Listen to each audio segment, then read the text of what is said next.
বান্দাগণের উপরে কোনো শুনবে, এগুলোকে তৈরি করেছি বান্দার জন্য, বান্দাগণের উপরে প্রতি মোহ করবে।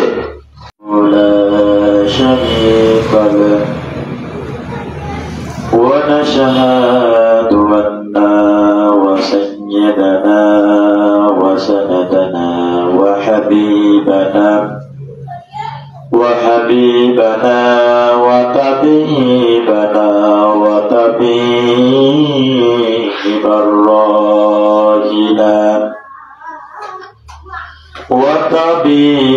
الراهن الذي أرسله بالحق بشيرا ونذيرا وداعيا إلى الله بإذنه وسراجا وقمرا ومنيرا.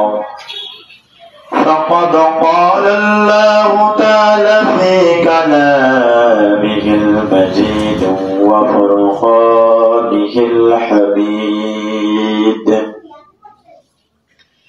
أعوذ بالله من الشيطان الرجيم. بسم الله الرحمن الرحيم.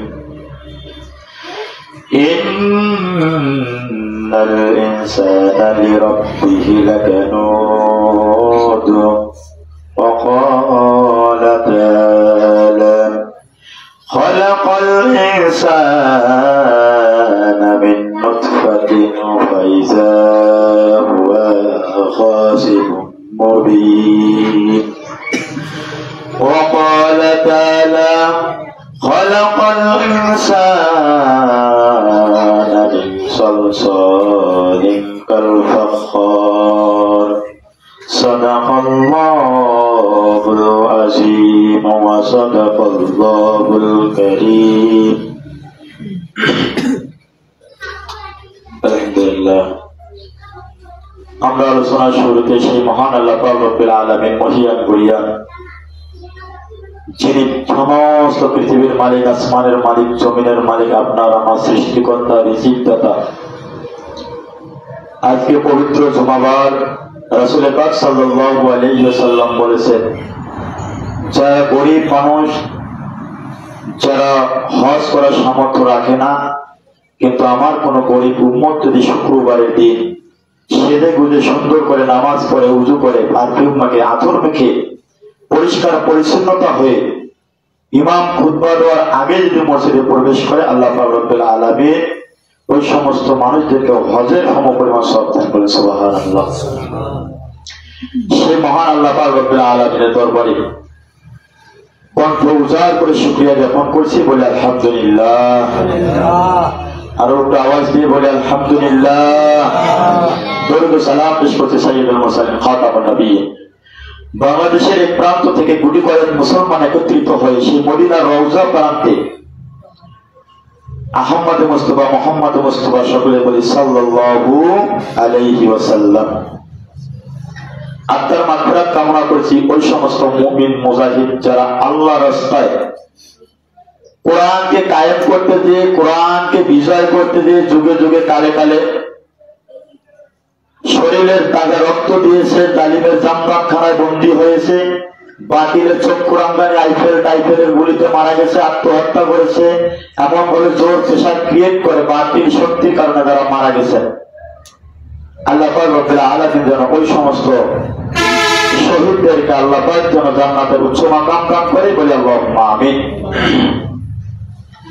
আল্লাহ সুবহানাহু ওয়া তাআলা কিতাবের মধ্যে বলছেন, ওয়ারাব্বাকা ফাতাব্বির।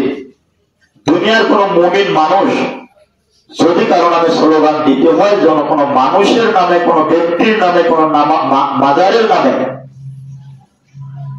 তাকবীর স্লোগান দিয়ে গলা নষ্ট না করে, যেন তাকবীরটা আমার নামে দেয়। রব্বাকা ফাতাব্বির, আমি আল্লাহ তাআলা তাকে সৃষ্টি করেছি যেন সে তাকবীরটা আমার নামে দেয়, যেন আমার শুকরিয়া সর্বদা জ্ঞাপন করে।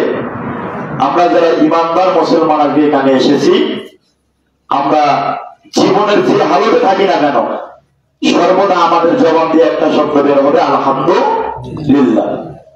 কারণ আপনি রোগে আছেন, যেদিকে জিজ্ঞাসা করে কেমন আছেন, সেখানে বলবেন আলহামদুলিল্লাহ। অনেক চিন্তিত আছেন, যদি কেউ জিজ্ঞাসা করে কেমন আছেন, বলবেন আলহামদুলিল্লাহ। যদি আপনি অনেক সুখে থাকেন, যদি কেউ প্রশ্ন করে কেমন আছেন, আলহামদুলিল্লাহ। যদি আপনার একটা হাত পা ভেঙে আপনি মেডিকেলের বেডে শুয়ে থাকেন, যদি এরপরও যে কেউ প্রশ্ন করে যে আপনি কেমন আছেন, বলবেন আলহামদুলিল্লাহ।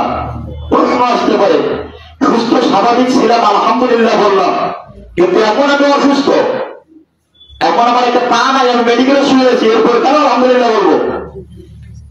আলহামদুলিল্লাহ আপনি বলবেন এই কারণে, আল্লাহ তাআলা ইচ্ছা করলে হয় আপনাকে মেরে ফেলতে পারত, এখন একটা পা ভেঙেছে না, আর দুটো পায়ে আপনার অসল করে দিতে পারত। এই জন্য আল্লাহ তাআলার দরবারে আপনাকে শুকরিয়া জ্ঞাপন করতে হবে। আর একবার আমরা সকলে জোরে সরে বলি আলহামদুলিল্লাহ। প্রিয় হাজির,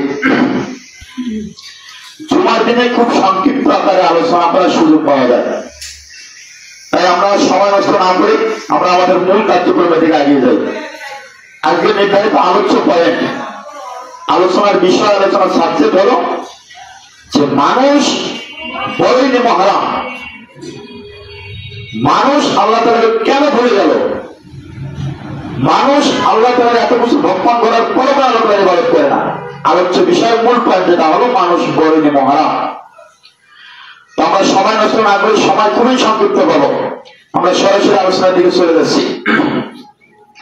আল্লাহ সুবহানাহু ওয়া তাআলা সূরাতুল আদিয়াত 56 নম্বর আয়াতে কারিমার মধ্যে বলেন, ইন্নাল ইনসানা লিরাব্বিহি লাকানুদ। মানুষ বড়ই মহারাম, কারণ এত কিছু দেওয়ার পরে মানুষকে এত নিয়ামত দিয়েছি, এত কিছু সুন্দর ভাবে তাকে বেঁচে রেখেছি, খাওয়ার জন্য কত কিছু দুনিয়াতে সৃষ্টি করে দিয়েছি, এরপর মানুষ আমার শুকরিয়া জ্ঞাপন করে না। আল্লাহ সূরা আদিয়াত 56 নম্বর আয়াতে কারিমার মধ্যে বললেন, মানুষ আমার নিয়ামত ভক্ষণ করে কিন্তু আমার শুকরিয়া জ্ঞাপন করে না। এরপর আল্লাহ সুবহানাহু ওয়া তাআলা সূরাতুন নাহলের 4 নম্বর আয়াতে কারিমার মধ্যে বলেন, খালাকাল ইনসানা মিন নুতফাতিন ফাইযা হুয়া খাসিমুম মুবিন। আল্লাহ বলেন, মানুষ যে আমাকে অস্বীকার করতেছে, দুনিয়াতে এত কিছু নিয়ামত পাওয়ার পরে আমার সৃষ্টিকে আমাকে অস্বীকার করে, মানুষ কি ভাবে না মানুষ কিসের তৈরি? এই মানুষের এক সময় কোনো অস্তিত্ব ছিল না।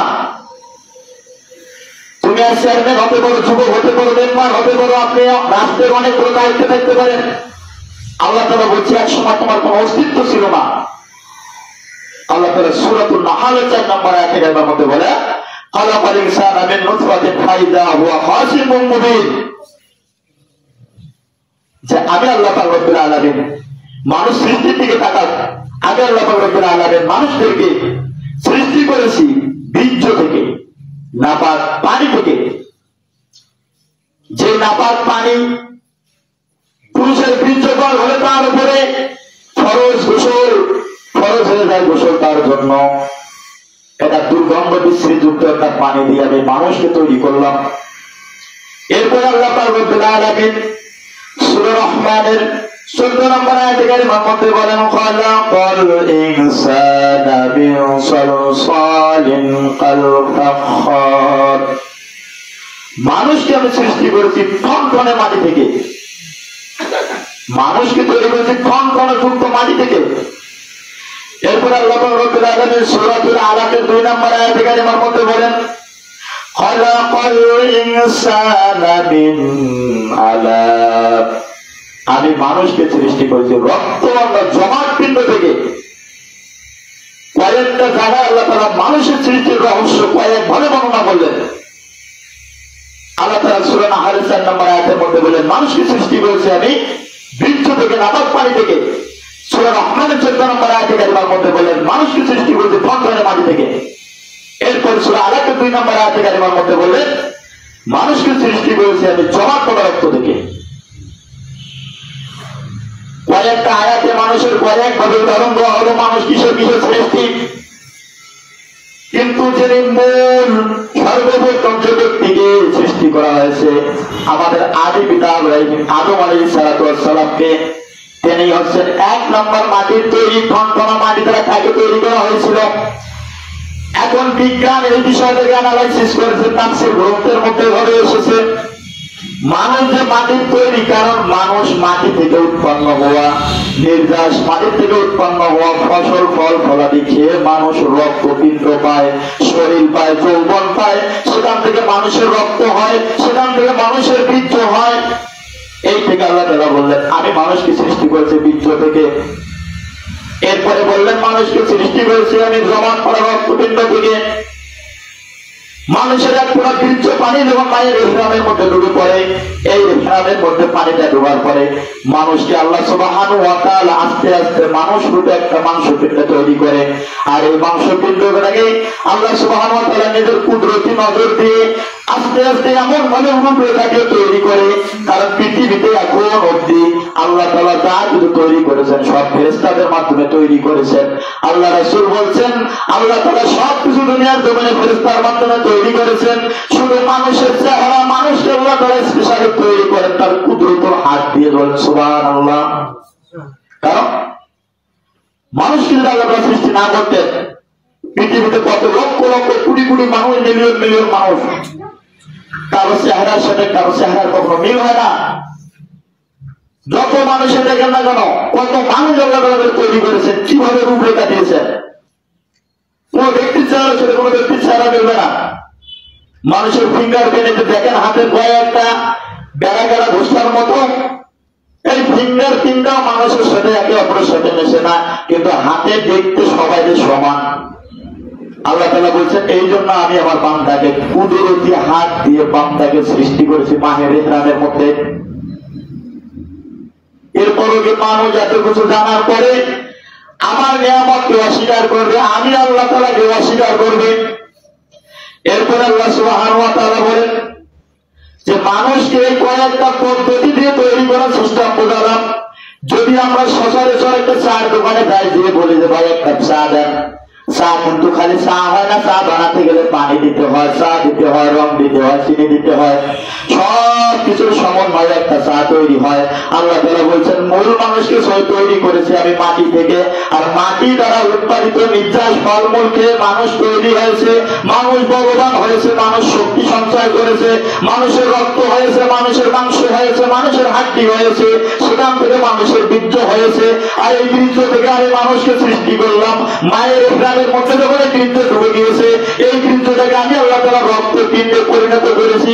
আর রক্তপিণ্ডে পরিণত করার পরে আমি আল্লাহ তাআলা নিজের কুদরতি হাত দিয়ে বান্দাকে তিলে তিলে তিলে তিলে মায়ের ইহরামের মধ্যে 10 মাস 10 দিন ধরে তাকে তৈরি করে রেখেছি। সুবহানাল্লাহ। এরপর আল্লাহ বলছেন সূরা আদিয়াতে 6 নম্বর আয়াতে কারিমার মধ্যে ইন্নাল ইনসানা লিরাব্বিহি লাকানুত। এরপরে তো আমার বান্দা আমাকে ভুলে যাবে। বান্দার সৃষ্টির ইতিহাস কি ছিল বান্দা ভাবে না। বান্দা এখন শক্তি সঞ্চয় করেছে, এখন শক্তি হয়েছে, এরপরে কি বান্দা আমাকে ভুলে যাবে? এরপর আল্লাহ সুবহানাহু ওয়া তাআলা বলেন বান্দা যখন মায়ের পেটের মধ্যে হয়ে গেল, এবার যখন দুনিয়ার জমিনে ভূমিষ্ঠ করবেন, ভূমিষ্ঠ করার সময়টা আমি আল্লাহ তাআলা তাকে বানালাম। সূরা নিসার 28 নম্বর আয়াতে কারিমার মধ্যে আল্লাহ সুবহানাহু ওয়া তাআলা বলেন ওয়া খুলিকাল ইনসানু দাইফা। মানুষ যে দুনিয়াতে আসলো, পৃথিবীর মধ্যে মানুষকে একমাত্র দুর্বল করে সৃষ্টি করলাম, কারণ মানুষকে শিক্ষা দেওয়ার জন্য যেন সে বড় হয়ে আমার বিরুদ্ধে আঙ্গুল না তুলে, আমি আল্লাহ তাআলাকে ভুলে না যায়, আমার কোন সৃষ্টিকে অস্বীকার না করে। মানুষ খুবই দুর্বল করে সৃষ্টি করলাম। মায়ের পেট থেকে যখন ভূমিষ্ঠ হলো দুনিয়ার জমিনে, লড়তে পারে না, চড়তে পারে না, একজনের সাহায্য ছাড়া উঠতে পারে না, দাঁড়াতে পারে না, খাইতে পারে না। অপরদিকে লক্ষ্য করে দেখেন একটা গাভীর বাচ্চা, একটা ছাগলের বাচ্চা, পিপিলিকার বাচ্চাও যদি হয়, একটা পাখির বাচ্চাও যদি হয়, তাকে আল্লাহ সবল করে দিয়েছে। একটা বাছুর কয়েক মিনিটের মধ্যে উঠে লড়াচড়া রামারামি করতে পারে, একটা ছাগলের বাচ্চা কয়েক মিনিটের মধ্যে উঠে দৌড়াদৌড়ি করতে পারে, কিন্তু আপনি আমি পারি না। আপনার আমার হাঁটার জন্য 12 মাস, 2 বছর, 2.5 বছর, 3 বছর সময় লাগে নিজের পায়ে দাঁড় হওয়ার জন্য। আল্লাহ সুবহানাহু ওয়া তাআলা বলছে মানুষকে সৃষ্টি করলো অত্যন্ত দুর্বল করে, যেন মানুষ শিক্ষা নেয় ইন্নাল ইনসানা লিরাব্বিহি লাকানুত, যে সে কোথায় ছিল আর কোথায় আসলো, আর আমার নিয়ামতকে কিভাবে মানুষ অস্বীকার করবে। এরপরে আল্লাহ সুবহানাহু ওয়া তাআলা বললেন, মানুষকে এভাবে সৃষ্টি করলাম, দুর্বল করে দুনিয়ার জমিনে পাঠাইলাম, এই দুর্বল মানুষটাকে এত পরিমাণ সম্মান দিলাম। আল্লাহ সুবহানাহু ওয়া তাআলা সূরাতুল ইমরানের 110 নম্বর আয়াতে কারিমার মধ্যে বলেন, কুনতুম খায়রা উম্মাতিন উখরিজাত লিন-নাস। মানুষকে সৃষ্টি করার পরে এই দুর্বল মানুষটাকে এত পরিমাণে সম্মান দিলাম, যা পৃথিবীর কোন পশু প্রাণী, প্রতিকূল কোন প্রাণী জাতিকে আমি এই সম্মানটা দিলাম না। কারণ এই মানুষকে সম্মান দিয়ে বোঝালাম, তোমাকে দুর্বল করে সৃষ্টি করেছি, তোমার কোনো অস্তিত্ব ছিল না, তোমাকে অস্তিত্ব দান করেছি, দুনিয়ার জমিনে এসেছো, তোমার কোনো শক্তি সামর্থ্য ছিল না, তোমাকে ধীরে ধীরে শক্তি সামর্থ্য দিয়েছি। এরপরে তুমি আমি আল্লাহ তাআলা এমন পরিমাণে সম্মান দিলাম, আল্লাহ রাসূল বলেছেন, যদি কোনো মুমিন বান্দা ইমানদার মুত্তাকি সঠিক হতে পারে, তার সম্মান আল্লাহর কাছে ফেরেশতার থেকেও বেশি। বলে সুবহানাল্লাহ। এরপর আল্লাহ সুবহানাহু ওয়া তাআলা বলেন, হুয়াল্লাযী খালাকাকুম মা ফিল আরদি জামিয়ান। সূরা বাকারার 29 নম্বর আয়াতে কারিমার মধ্যে আল্লাহ সুবহানাহু ওয়া তাআলা বলেন, মানুষকে দুর্বল করে সৃষ্টি করলাম, পৃথিবীর সম্মান দিয়ে দিলাম। শুধু সম্মান দিয়ে ক্ষান্ত হই নাই, পৃথিবীর মধ্যে যা কিছু দেখা যায়, শাক সবজি গাছপালা পাহাড় পর্বত নদী নালা সূর্য গ্রহ চন্দ্র নক্ষত্র সবকিছু আমি আল্লাহ তাআলা বান্দার জন্য সৃষ্টি করেছি। এই সূর্য আমার কোনো কাজে লাগে না, এই বৃষ্টির পানি আমার কোনো কাজে লাগে না, চন্দ্রের আলো আমার কোনো কাজে লাগে না, এই জমিন আমার কোনো কাজে আসে না, পাহাড় পর্বত আমি আল্লাহ তাআলা রব্বুল আলামিনের কোনো কাজে আসে না। এগুলো সব মানুষের জন্য তৈরি করলাম, আর মানুষকে শুধু আমার জন্য তৈরি করলাম। আল্লাহ তাআলা সূরা আল-ফাতিহার 56 নম্বর আয়াতের মধ্যে বলছেন যে মানুষকে স্পেশাল ভাবে শুধু আমার জন্য তৈরি করেছি। আর সূরা বাকারার 29 নম্বর আয়াতে কারিমার মধ্যে বললেন, দুনিয়াতে সব কিছু মানুষের জন্য সৃষ্টি করেছি। আল্লাহ রাসূল বলেন, যদি কোনো মানুষ নেককার হতে পারে, মুমিন ইমানদার হতে পারে, যদি খাঁটি তাকওয়া অর্জন করতে পারেন, তাহলে দুনিয়ার যা কিছু আল্লাহ তাআলা সৃষ্টি করেছেন সব কিছু ওই ব্যক্তির গোলামি করতে বাধ্য হবে। আর আল্লাহ তাআলা ওই ব্যক্তিকে তার কুদরতি হাত দিয়ে বানায়ে কপালটাকে শুধু ঠেকানোর জন্য, সেটাই যায় নামাজে ঠেকানোর জন্য অর্ডার দিয়েছেন। ও বান্দা, দুনিয়ার মধ্যে যা কিছু দিলাম সব কিছু তোমার, আর তুমি শুধু আমার। তুমি যদি আমার গোলামি করো সঠিকভাবে, তাহলে দুনিয়ায় যা কিছু তৈরি করেছি সব কিছু তোমার গোলামি করবে। সুবহানাল্লাহ, সুবহানাল্লাহ। এরপর আল্লাহ সুবহানাহু ওয়া তাআলা বলেন, তোমাকে এইভাবে তৈরি করলাম, তোমাকে এইভাবে সম্মান দিলাম, তোমাকে কোনো অস্তিত্ব ছিল না, এইভাবে অস্তিত্ব দান করলাম। এরপরে বলেন আল্লাহ সুবহানাহু ওয়া তাআলা সূরা ইনফিতারের 6 নম্বর আয়াতে কারিমার মধ্যে আল্লাহ সুবহানাহু ওয়া তাআলা বলেন, ইয়া আইয়ুহাল ইনসানু মা গাররাকা বিরাব্বিকাল কারীম। এবার আল্লাহ তাআলা বলছেন, হে মানব, তোমাদের এত কিছু আমি দান করলাম, এত কিছু তোমাকে দিলাম, তোমার নিয়ামত দিলাম, দুনিয়াতে তোমার কোনো কমতি রাখলাম না, তোমার অস্তিত্ব ছিল না, অস্তিত্ব দিলাম। এরপরে বলো, কেন তুমি নামাজ পড়ো না? কেন তুমি আমার ইবাদত করো না? কেন তুমি আমার থেকে দূরে সরে গেলে? আল্লাহ তাআলা সূরা ইনফিতারের 6 নম্বর আয়াতে কারিমার মধ্যে এই প্রশ্ন কিন্তু আমাদেরকে করলেন, ইয়া আইয়ুহাল ইনসানু মা গাররাকা বিরাব্বিকাল কারীম। কোন জিনিস তোমাকে ভুলে দিল নামাজ থেকে? কোন জিনিস ভুলালো তোমাকে নামাজ থেকে? কোন জিনিস ভুলালো তুমি আমার আল্লাহ রব্বুল আলামিন থেকে? কোন জিনিস তোমাকে ইসলাম থেকে বের করে নিয়ে গেল? প্রিয় হাজিরিন, যদি এটা হয় আপনি আপনার সন্তানদের ভালোর জন্য যদি আপনি নামাজ পড়তে না পারেন, আল্লাহ তাআলা সুদকে হারাম করেছেন যদি সুদ ছাড়তে না পারেন, ঘুষকে হারাম করেছেন যদি আপনি ঘুষ ছাড়তে না পারেন, কারণ আপনার সন্তানকে ভালো রাখবেন, আপনার স্ত্রীকে ভালো রাখবেন, আপনার বিবি বাল বাচ্চা আত্মীয় স্বজনকে ভালো রাখবেন, এজন্য আপনি মানুষকে খুশি করার জন্য দুনিয়ার হালাল হারাম না বেঁধে সব কিছু থেকে টাকা ইনকাম করতেছেন, আর আল্লাহ তাআলার সব কিছু নিয়ামতকে ভুলে ভুলে ভুলে ভুলে দূরে সরে যাচ্ছেন। আল্লাহ তাআলা এই কথাটা ডাইরেক্ট হিট করে বললেন আমাদেরকে, ইয়া আইয়ুহাল ইনসানু মা গাররাকা বিরাব্বিকাল কারীম। তুমি নিজেকে চিন্তা করো কোন জিনিস আমার থেকে তোমাকে দূরে ফেলে দিল। সেটা কি তোমার দুনিয়ার মোহ, তোমাকে টাকা কামাতে হবে, না তোমার স্ত্রী সন্তানকে খুশি করতে হবে এজন্য? প্রিয় হাজির, এরপরে দেখেন সামান্য একটা ঘটনা বলি। দুনিয়ার টাকা পয়সা মানুষ কখনো নিয়ে যেতে পারবে না। মানুষ যত পরিমাণে বোকা, মানুষ যত পরিমাণ সমস্যা, কারণ দুনিয়া কামানোর জন্য হালাল হারাম কোনো কিছু না বুঝে দুনিয়ার পিছনে ছুটতে থাকে। আর আল্লাহ তাআলা সূরাতুল বাকারার 29 নম্বর আয়াতের মধ্যে বললেন, যদি মানুষ আমার গোলামি করতে পারে, দুনিয়াতে যেন টাকার পিছনে না ছোটে, অর্থ সম্পদের পিছনে না ছোটে। যদি বান্দা আমার সঠিক গোলামি করতে পারে, তাহলে টাকা পয়সা অর্থ সম্পদ আমার বান্দার পিছনে ছুটবে। বান্দা করে এগুলোর জন্য ছুটবে, এগুলোকে তৈরি করেছি বান্দার জন্য, বান্দা করে এগুলোর প্রতি মোহ করবে। আল্লাহ বললেন, তাহলে কোন জিনিস আমার থেকে তোমাকে দূরে ঠেলে দিল? যদি তোমার স্ত্রী তোমার থেকে দূরে ঠেলে দেয়, যদি তোমার সন্তান আমার থেকে তোমার ইবাদত বন্দেগী থেকে তোমাকে দূরে ঠেলে দেয়, যদি তোমার আত্মীয় স্বজন পিতা মাতা আমার ইবাদত বন্দেগী থেকে দূরে ঠেলে দেয়, তাহলে মনে রাখিও কাল কিয়ামতের দিন এই স্ত্রী, এই সন্তান, এই বিবি বাল বাচ্চা কেউ কারো কোনো উপকারে আসবে না। শুধু সবাই বলবে ইয়া নাফসি ইয়া নাফসি, আমার কি হবে, আমার কি হবে। তাহলে যে সন্তানকে আপনি খুশি করার জন্য, যে স্ত্রীকে খুশি করার জন্য আপনি নামাজ ছেড়ে দিলেন, নামাজের অর্থ হলো নামাজে আসলেন না, আল্লাহ তাআলার ফরজ বিধান রোজা রাখতে বললো রোজা রাখলেন না। আল্লাহ তাআলা সূরা মুমিনের মধ্যে বলেন, মুমিনদের 9টা গুণ দিলাম, মুমিনরা কখনো অশ্লীল কথা বলবে না, মুমিনরা কখনো কাউকে হিরো পতন্ন করে কথা বলবে না, মুমিনরা সর্বদা বিনয়ী হবে। কিন্তু আপনার মধ্যে কোনো ছিটা ফাটা পাওয়া গেল না, তাহলে এখন আপনার কি হবে? আল্লাহ তাআলা বলছেন, কোন জিনিস থেকে এগুলা তোমাকে দূরে ঠেলে দিল, কোন জিনিসের মোহে পড়ে এগুলা তোমাকে দূরে ঠেলে দিল। প্রিয় হাজির, আজকের একটা ঘটনা, আপনারা সকলের পরিচিত একজন ব্যক্তি।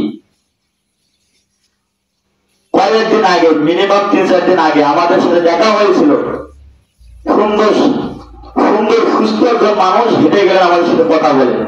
কিন্তু কালকে আমরা হঠাৎ রাতে শুনতে পারলাম তিনি দুনিয়া থেকে বিদায় হয়ে গেছেন। এই অর্থ সম্পদ মানুষের কোনো কাজে লাগলো না। এমনও শোনা গেছে দেশে জল লাগায় 3 তলা বাড়িয়ে পড়েছে। কি লাভ করলো? এই সন্তান আপনি যদি ইসলামের পথে ব্যয় করে না যেতে পারেন, সঠিক কাজে যদি নির্মাণ করে না যেতে পারেন, এই সন্তানও ভয়ঙ্কর হবে আপনার জন্য কিয়ামতের ময়দানে, আর এই সম্পদও ভয়ঙ্কর হবে আপনার জন্য কিয়ামতের ময়দানে। এমন সন্তান রেখে গেলেন, এমন সন্তান তৈরি করলেন যে সন্তান আপনার কথা শোনে না, যে সন্তান আপনার কোনো ধার ধারে না, আর আপনি এই সন্তানের জন্য পাগল হয়ে আছেন। যে সন্তান আপনার জন্য এক নামাজ পড়ে আল্লাহর কাছে দোয়া করে না, যে সন্তান বিধিগ্রস্ত হয়ে থাকে হসপিটাল গান সিনেমা নাট্য নাটক নিয়ে, কি সন্তান আপনি রেখে যাচ্ছেন দুনিয়ার জমিনে? একে পুষে আপনার কি লাভ হচ্ছে? কেন এরকম সন্তান লালন পালন করেন? কত অ্যাপ, কত অনলাইনে, কত নিউজ পেপার পত্রিকায় আসে সন্তান বাবাকে জবাই করে দিয়েছে, বাবা সন্তানকে মেরে ফেলেছে। কেন? এই ইসলাম থেকে মানুষ দূর সরার কারণে এই জিনিসগুলো আমাদের মধ্যে ঘটে। তাহলে আপনি তো একটা মানুষ, আপনি একাই এসেছেন দুনিয়ার জমিনে, দুনিয়া থেকে তো আপনি একাই চলে যাবেন, আপনার সাথে তো কেউ থাকবে না। আপনার 5 তলা বিল্ডিং থেকে যখন আপনি মারা যাবেন, আপনার নাম নিশানার সঙ্গে সঙ্গে মিশে দিয়ে আপনার নাম হবে লাশ। বলবে না চেয়ারম্যান মারা গেছে, বলবে লাশ কই, লাশটা কই একটু দেখি। লাশের জানাটা কখন? অমুক সময়। আপনাকে আর আপনার এসি রুমের মধ্যে থাকতে দেওয়া হবে না। তাৎক্ষণিক সেখান থেকে না পারে ওই যে বারংবার একটা আছে খাট ছিল বা খাটিয়া ছিল, যেটাতে আপনারা বাইরের কোনো মেহমান আসলে বসতে দিতেন বা খাওয়া দাওয়া আপ্যায়ন করতেন, ওটা আপনার জন্য রেডি, যেটাতে আপনি কখনো বসেন না, সেটার জন্য মুশকিল পেতে আপনাকে সময় দেওয়া হলো। কিছুক্ষণের মধ্যে আপনাকে কবরে দাফন কাফন করা হলো, স্ত্রী সন্তান আব্বা আম্মা কয়েকদিন কান্নাকাটি করবে। এরপরে দেখবেন কিছুদিন যাওয়ার পরে আপনার কবরের পাশে যে আর এক ফোঁটা চোখের পানি কেউ ফেলে না। তাহলে সেখানে কবরটা তো আপনারই, আপনাকেই যেতে হবে কবরের মধ্যে। এই কবরের জবসাটা আপনাকেই দিতে হবে, আপনাকেই দিতে হবে। আমি তো দেবো না, আপনার স্ত্রী সন্তান বিবি ব্যবস্থা কেউ দেবে না। কিন্তু কেন দূরে সরে যাচ্ছেন ইসলাম থেকে? আল্লাহ তাআলা এই কথাটাই বলছে, ইয়া আইয়ুহাল ইনসান মা গাররাকা বিরাব্বিকাল কারীম, হে বান্দা, এত নিয়ামত দিয়ে তোমাকে সুন্দরভাবে সৃষ্টি করলাম, কেন তুমি আমার থেকে দূরে সরে গেলা? কোন জিনিস ধোঁকায় ফেললো তোমাকে? প্রিয় হাজিরিন, এই বিষয়গুলো একটু লক্ষ্য রাখা উচিত আমাদের। কারণ মারা যাবো, কখন মারা যাবো তার কোনো গ্যারান্টি নাই। কিছুদিন আগে একটা জানাজা নামাজ করলাম, একদম 8 মাসের একটা বাচ্চা মারা গেল। কিছুদিন আগে আরেকটা জানাজা নামাজ অংশগ্রহণ করলাম, নিজের হাতে তাকে দাফন করলাম, নিজের হাতে কবরে নাচ নামাইলাম। আমাদের একজন সমবয়সী ভাই হঠাৎ সুস্থ মানুষ রোড অ্যাক্সিডেন্টে মারা গেল। কিছুদিন পরে আরো একটা জানাজা পড়াইলাম, একটা বৃদ্ধ মানুষ মারা গেল। যে যুবক ভাইটা মারা গিয়েছিলেন তার আব্বা জানাজা আমাদের সামনে এসে বলছিলেন যে আফসোস, এই খালিয়াতে সুতার করা ছিল আমার, ওটা আমার সন্তান এখানে আছে। মৃত্যু কখন এসে যাবে আপনি টেরও পাবেন না। মৃত্যু কোন সময় এসে যাবে আপনি টেরও পাবেন না। কেন তো অহংকার আপনার, কেন তো বিলাসিতার মধ্যে জীবনযাপন করবেন আপনি? এরপর আল্লাহ সুবহানাহু ওয়া তাআলা বললেন, মানুষকে এত কিছু দিলাম, নিয়ামত দিলাম, সূর্য চন্দ্র সবকিছু মানুষের উপকারে আসতেছে, আর মানুষকে শুধু তৈরি করলাম আমার ইবাদত বন্দেগীর জন্য। মানুষকে সম্মান দিয়ে পৃথিবীর শ্রেষ্ঠ চূড়ায় পৌঁছে দিলাম, শুধু পৃথিবীর শ্রেষ্ঠ চূড়ায় নয়, আমি ফেরেশতাদের উপরে তাদের সম্মান দিয়ে দিলাম। এখন মানুষ যদি এরপরে তাওবার দরজা খুলে রাখলাম, মানুষ যদি, মানুষ মানে হচ্ছে ইনসান, মানে হচ্ছে মানুষ, আর ইনসানের আরেক শব্দ হচ্ছে ভুল। কারণ আমি জানি আমার বান্দা দুনিয়াতে আসার পরে ভুল করবে, আর আমি আল্লাহ তাআলার জন্য তাওবার দরজা খুলে রাখলাম। বান্দা যদি এক ফোঁটা চোখের পানি ছেড়ে দিয়ে কান্না করে বলতে পারে, আল্লাহ জীবনে তো কম আকাম গুনাহ করি নাই, জীবনে তো কম কোনো খারাপ কাজ করি নাই, মনে হয় পৃথিবীতে আমার থেকে আর কোনো খারাপ কাজ কেউ করে নাই, আল্লাহ আমি তো লজ্জায় পড়ে যাই তোমার কাছে মাপ চাইতো। বান্দা বলছে, না, তুমি নৈরাশ হইও না, তুমি হতাশ হইও না, তুমি যদি ফিরে আসতে পারো, খালেস মনে যদি তওবা করতে পারো, যদি আমি আল্লাহ পাক রব্বুল আলামিনকে বিশ্বাস রেখে ভালোবেসে যদি আর পুরো চোখের পায়ে রাতের আবার ছড়াতে পারো, আর এই তাওবার উপর ইস্তেকামাত থাকতে পারো, আমি আল্লাহ তাআলা সাথে সাথে তোমার সমস্ত জীবনের গুনাহ খাতাগুলো মাফ করে দেবো। শুধু মাফ করে দিয়ে ক্ষান্ত হবো না, তুমি যদি তাওবার উপরে অর্জন করে বাকি জীবন পরিচালনা করতে পারো, অতীত জীবনের তাও গুনাহ তো মাফ করবোই, এই গুনাহকে আমার সহজে রূপান্তরিত হয়ে তোমার আমল লাগাই দেবো। বলেন সুবহানাল্লাহ। কিন্তু এটা বুঝলেন কখন আপনি? এই নিঃশ্বাসে যতক্ষণ, পাগল হামলায় যতক্ষণ, মস্তিষ্ক বিকৃত হয় আপনার যতক্ষণ, সুস্থ আছেন যতক্ষণ, দুনিয়া বুঝেন এখনো আপনি, এই সময় আপনি ভালো করে সুন্দর করে ভেবে চিনতে তাওবার দরজায় বসে যান। তাওবার অনেকগুলো লিমিট আছে। এখন আপনি অনেক বড় পদের অফিসার, এখন আপনি অনেক বড় পদের আছে, ভালো রাষ্ট্রীয় দায়িত্বে আছেন, এখন আপনি সুদ ঘুষ খাচ্ছেন, এখন চাকরি থেকে রিটায়ার হয়ে গেছেন, এখন বৃদ্ধকালে এসে বলতেছেন আমি আর সুদ ঘুষ খাবো না, এখন আপনার সুদ ঘুষ দেবে যে আপনি খাবেন। প্রিয় হাজিরিন, ওই তওবার লিমিট আপনার যখন চাকরি ছিল তখনই করা উচিত ছিল। প্রিয় হাজিরিন, সময় অনেক সংক্ষেপ, আলোচনা করলে অনেকগুলো পয়েন্ট আছে। আমি সময় শেষ, আমি আমার অবসর কথা এখানে সমাপ্ত করলাম। আপনাদের কাছে দোয়া আছে, আমি এখানে আলোচনা শেষ করলাম। আসসালামু আলাইকুম ওয়া রাহমাতুল্লাহি ওয়া বারাকাতুহু।